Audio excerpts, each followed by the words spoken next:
Omelette du fromage. Omelette du fromage. Omelette du fromage. Omelette du fromage. Omelette du fromage. Omelette du fromage.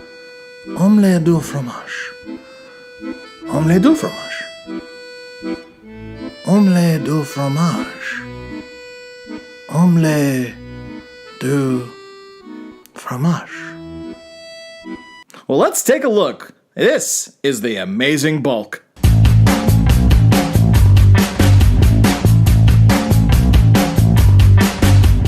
Hello everyone, my name is John and welcome back to Homeless Movies, where I like to give films a second chance to be appreciated. Our picture starts off with 3 separate production company logos, all for the same company, all ripping off other major companies with a tagline that starts off well but goes south pretty quickly, much like I suspect this movie will.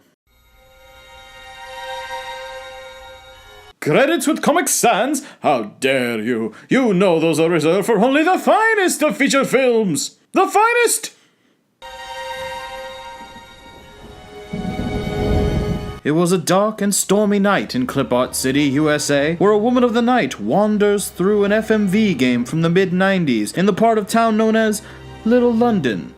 Or at least, I'm assuming it's called Little London because why else would there be a British phone booth on the corner? She walks alone, first past the deli and then back across the same deli as raindrops the size of kangaroos fall from the sky, but somehow, she remains completely dry.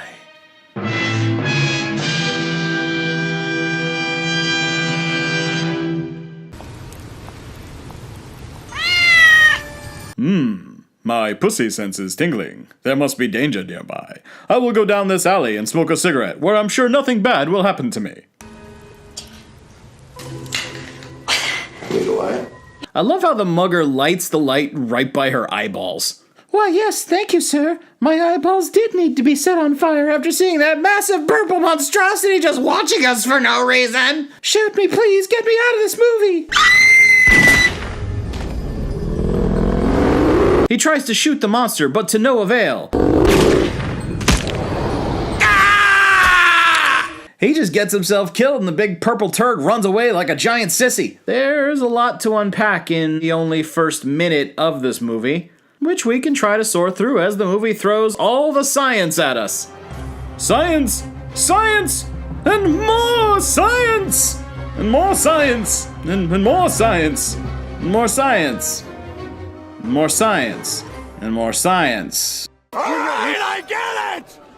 Okay, first off, you'll notice that the special effects in this movie are subpar. The entire thing is filmed on a green screen, and all of the graphics look like they were done in MS Paint. And it gets way worse as the movie goes on. Second, the amazing bulk is fucking ridiculous. No matter how many times I've watched this, I'm never ready for him to appear on screen. It's like if a bag of farts wore a gimp suit. It's like if you were trying to create your own pro wrestler, but all of the settings were set to ugly. It's like someone melted a dildo in a microwave and the radiation gave it sentience. It's like Grimace had a gay brother that was locked in a basement for 20 years. It's like if the Pillsbury Doughboy took performance-enhancing drugs. It's like the dumbest thing I've ever seen put to film, and I'm completely in love with it.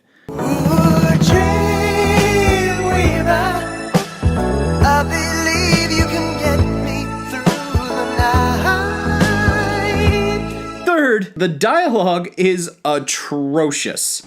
I never saw purple blood before.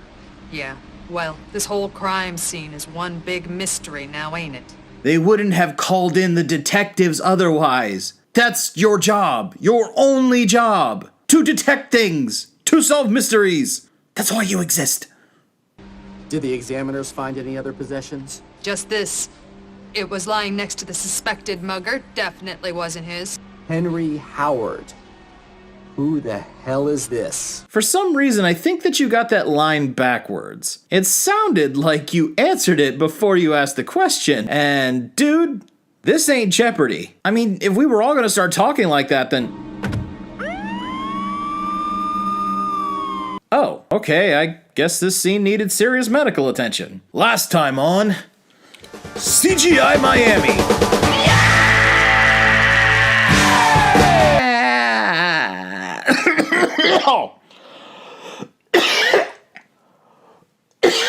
Oh. Oh. Oh. I think something came loose. Oh.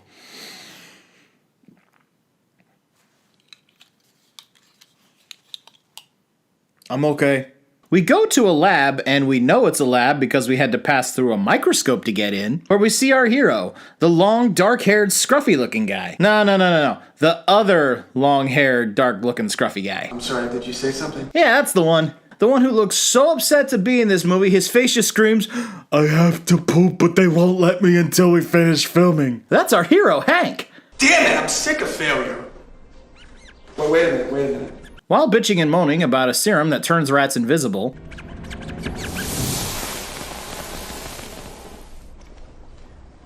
Simmons at 2:35 before him. his girlfriend Hannah comes to take him out to lunch in a Toyota Crayola. I don't know. I don't know what this is. I got nothing, guys. This is wow. Later that night, at the home of the Lumpy Space Fountain, we meet Hannah's father, General Darwin. General Darwin, sir, I need to speak to you about something. It's very... Wait. Don't speak. Don't tell me 'cause it hurts. There could be spies listening. Let's go somewhere private. Follow me. Right, sir. And I'll have Scotty beam us up to the Enterprise.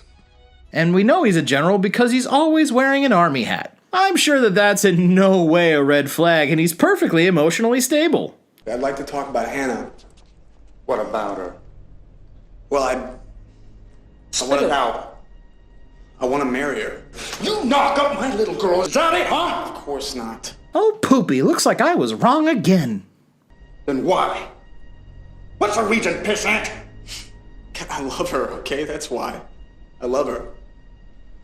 Not a bad answer. That's no surprise, though, you being a scientist and all. Wait, what? Huh?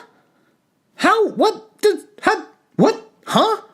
How does being a scientist correlate with him wanting to marry your daughter? Or is it the good answer part you have a problem with? Durr, you a scientist. You good at answer questions. Yes, sir. I am in fact a scientist, and I would like to marry your daughter. What's 2 plus 2? 4? Duh. Oh my god, he right. But you can't marry daughter. You too smart. I don't see what one has to do with the other one. Kill smart guy. You know what? This movie is way too stupid. Let's transition to the next scene, which I'm sure is probably going to be completely... No, it's totally stupid.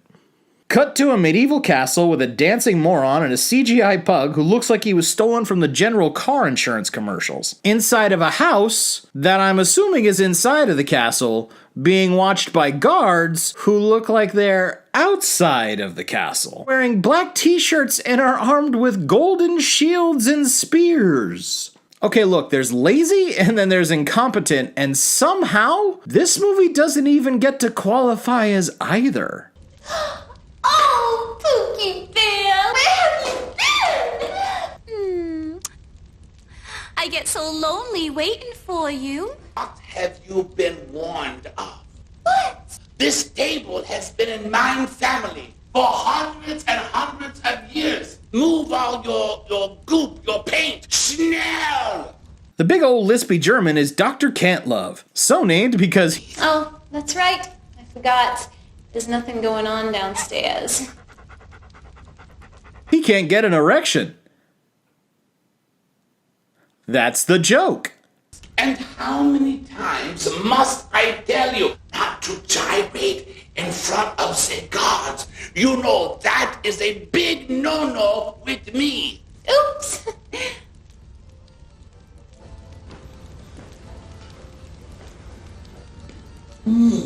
Oh, okay, looks like I was wrong. The outdoor guards in the house are in the same room. Okay. At least there's continuity. Somehow, that's the most rational thing that's happened so far. The Harley Quinn wannabe that I'm just gonna call Hardly asks Dr. Cantlove if they got the ransom money, to which the doctor says, Yes, it was transferred into the Swiss account moments ago. what is the ransom for, you ask? I don't know. I've watched this movie 4 times and I still have no idea what it's for. Give it to me. Would you like something big? Yes. Hard? Yes, yes! They walk down a hallway and make so many dick jokes that I think they're about to fuck this random space monkey. But it's nowhere near that interesting. They just use a bunch of old rocket footage to blow up the Institute of German Scientists.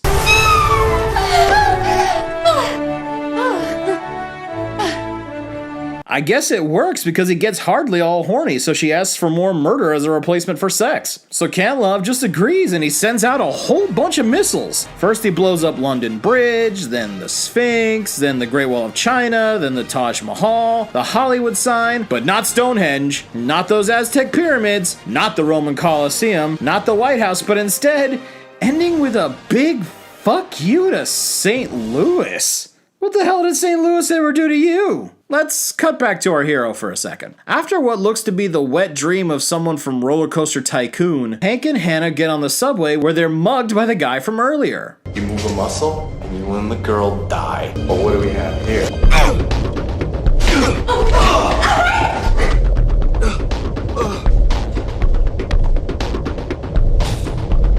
Just leave us alone! Look, yes, it's very sad they got mugged, but at least he didn't take Hank's gum from earlier. Why are you always chewing on something? You look like a cow! Hey movie, don't think that you could just hop into a CGI Ferrari and cut through a city going 200 miles an hour and get away from me. After dropping Hannah off at home, Hank heads back to the lab for another science montage because he's gotta get the results if he wants to get the girl. He injects a plant with the serum and he thinks that he finally got it just right. And because the late night rat store is closed, he decides to just go ahead and test it on himself. Hank, buddy, do you want to know why you haven't gotten any results? Because you are bad at science! Oh, the humanity! Oh, the pain! Oh, the stupidity! He's going mad! He's going insane! He's going purple!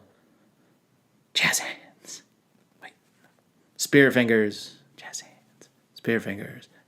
At this point, it looks like the DVD starts over again. But this time with Hank instead of the hooker wandering through downtown like Matt Mercer got lost on his way to an episode of Critical Role when he comes across the scene from earlier. And by come across, I mean stands directly in front of. Why don't you suck on this instead? He somehow transforms into the Bulk in front of the mugger without the mugger noticing.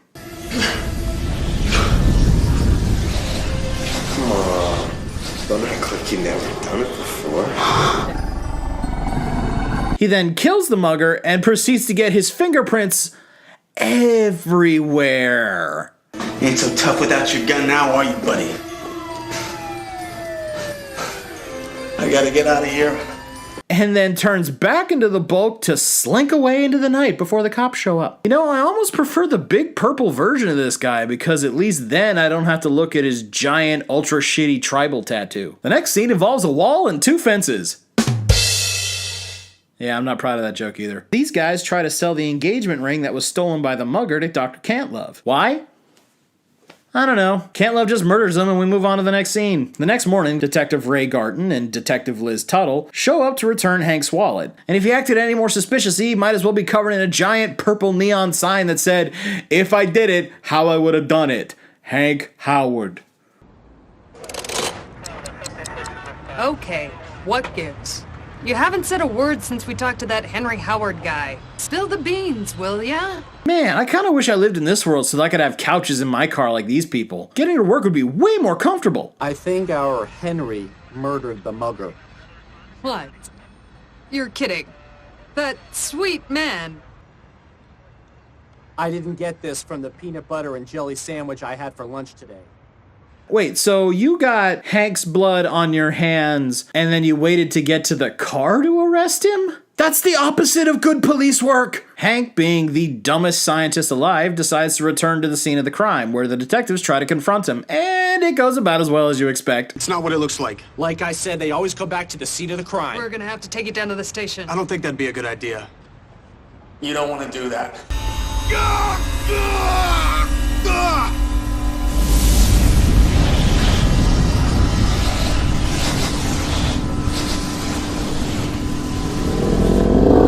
What the hell is that? Well, it ain't Barney the Purple Dinosaur!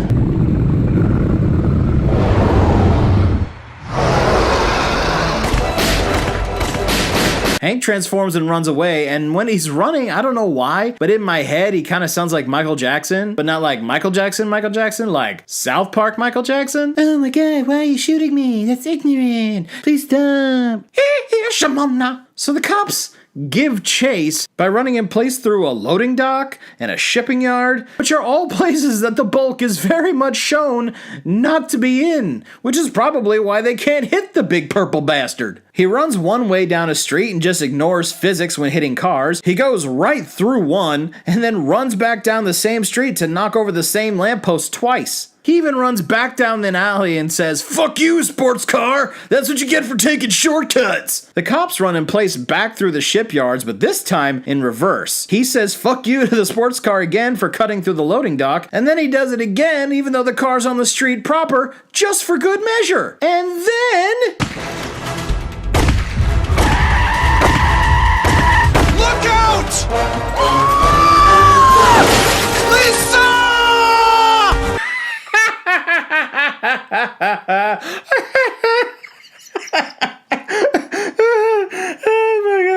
Oh my god. She's dead. And then, just when you thought it was over, a news helicopter shows up and then...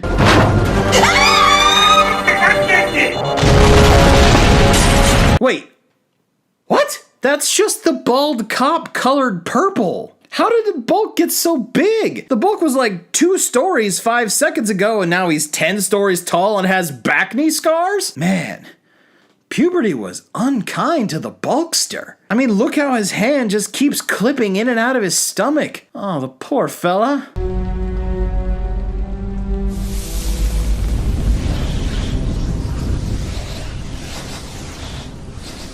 Freeze! You son of a bitch! Oh. Anyway, he gets knocked out, goes to jail, and starts monologuing. I've lost track of time in this prison. 10 days could have passed, or 10 years. I can't tell the difference. What have I done? What have I become? What kind of hideous creature have I unleashed under this world? It's all my fault. It's all my fault. I have no one else to blame but myself. Why did I have to be so foolish and inject myself with a serum? If it ever fell into the wrong hands, there's no telling what could happen. Dude, it's only been like a day. Why are you so overdramatic? Whatever, it doesn't matter because the general shows up and bails him out. What's up, Doc? He spends less than a minute in prison before we move on to some government facility where Hank wakes up in a wheelchair. Oh man, what's going on? Why is my mouth so wet and shiny? And why does everything taste like salty old pennies? Affirmative. You finally achieved the results we were looking for.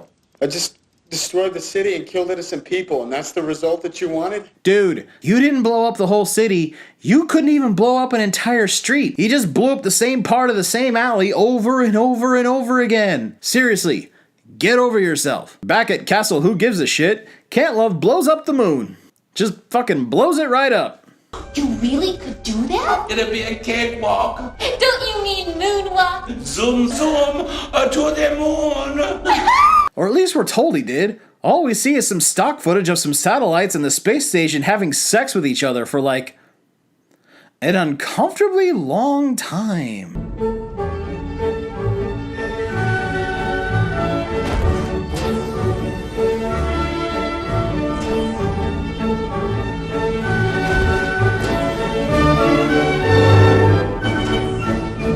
You know, I would start to think that this movie was written by a 12-year-old, but that would be an insult to 12-year-olds. Back at the facility, the general gives Hank an offer that, frankly, he can't refuse. Save the world from Dr. Cantlove, and he'll give him the antidote and his daughter's hand in marriage. You're the only hope mankind has of surviving. So it'd be wise to get serious. What could possibly go wrong? Hank agrees, so the general takes him out into the middle of nowhere and kicks him out of a helicopter without a parachute. The end. No, it's not the end. It's not the end. Sorry. Didn't mean to get your hopes up. Hank lands somewhere in the middle of what looks to be Transylvania, and he takes out a map to figure out where the bad guy's castle is, and then he just throws it away and starts running. Why would you throw the map away? He runs all night, you know? He runs through a golf course, he runs through a shire, complete with a leprechaun, he runs through a wind farm, and then he comes across the castle, which, to be honest, doesn't look half bad.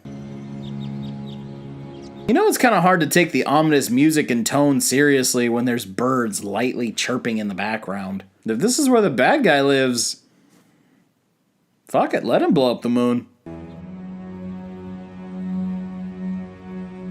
Okay, it's time to get angry.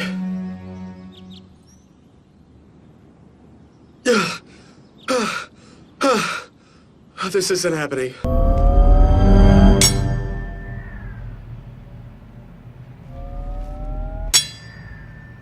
This usually works. Well, performance issues, it's not uncommon. 1 out of 5. So he pulls out Old Reliable, a photo of the general, and for some reason that makes him really angry. Why does he have a better headshot than me?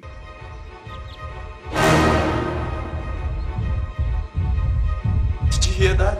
Where's it coming from? You know, normally I'd make a joke about how these dumbasses can't see something right in front of their faces, but judging by the fact that they're wearing those cheap-ass Spartan helmets from Party City, I'm actually convinced they can't see a damn thing.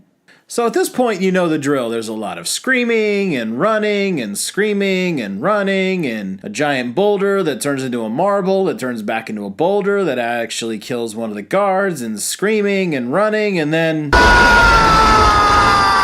You know, I didn't believe it at first, but somehow this movie has become completely predictable.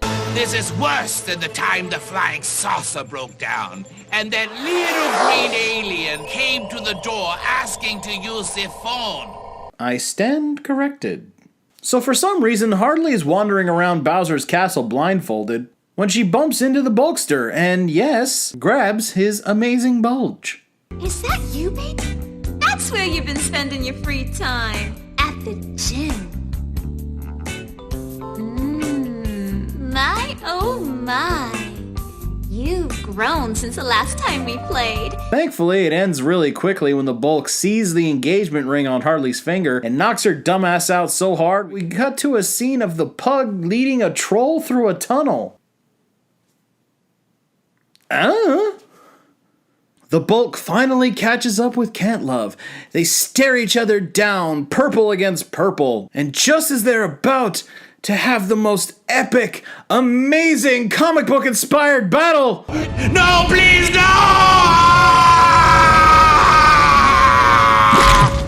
Bulk just fucking stomps him to death. Yeah, it's just that anticlimactic. He walks outside, radios the general, and everybody's just happily ever after. Until the general turns on Hank and starts to bomb the shit out of the castle. Yes!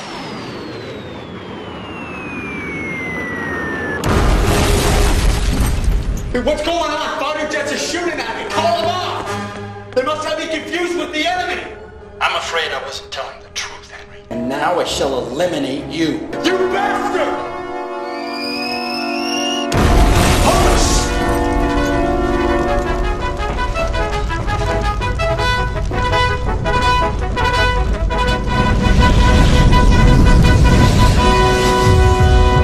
Run, Hank! Run!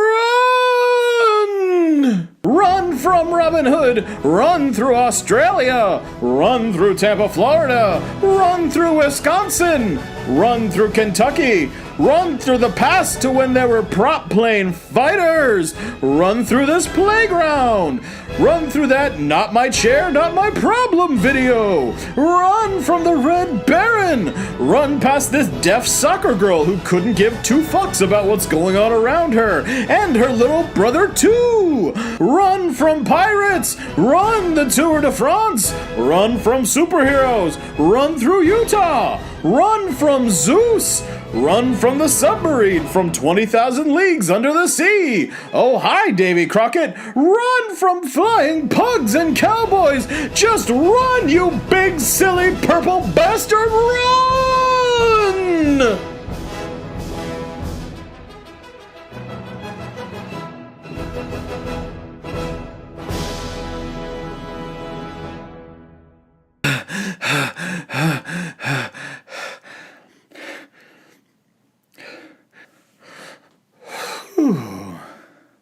So eventually they catch up to the Bulk and drop a nuclear bomb on him.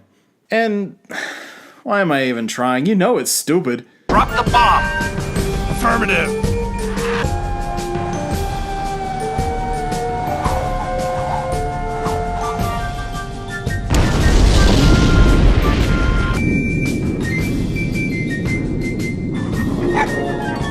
Wait.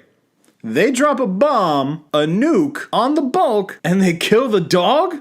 You maniacs! You blew it up! Oh, damn you!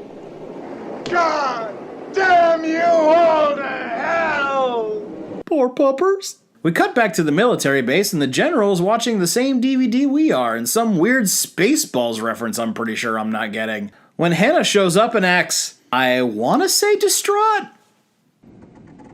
He was a brave man. Never forget that. No. No. No. No. Oh, hey, it's okay, don't cry. But it's fine, it's okay. You know, your lover died, and he blew up a whole bunch of other people, and he killed a bunch of dudes, but he's gonna be back in 5 seconds when he sneaks into your house and proposes to you in the middle of the night. See? Everything worked out great. Until the general shows up, and then he and Hank have a fist fight, and then they fall over a balcony and then break each other's necks and die.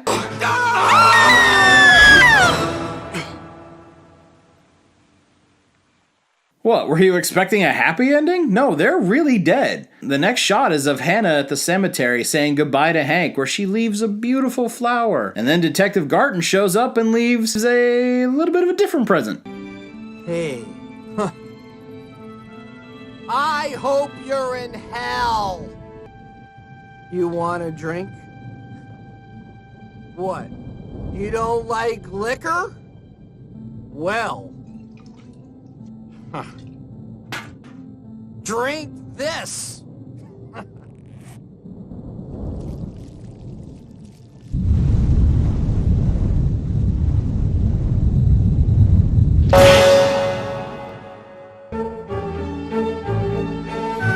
And that was The Amazing Bulk.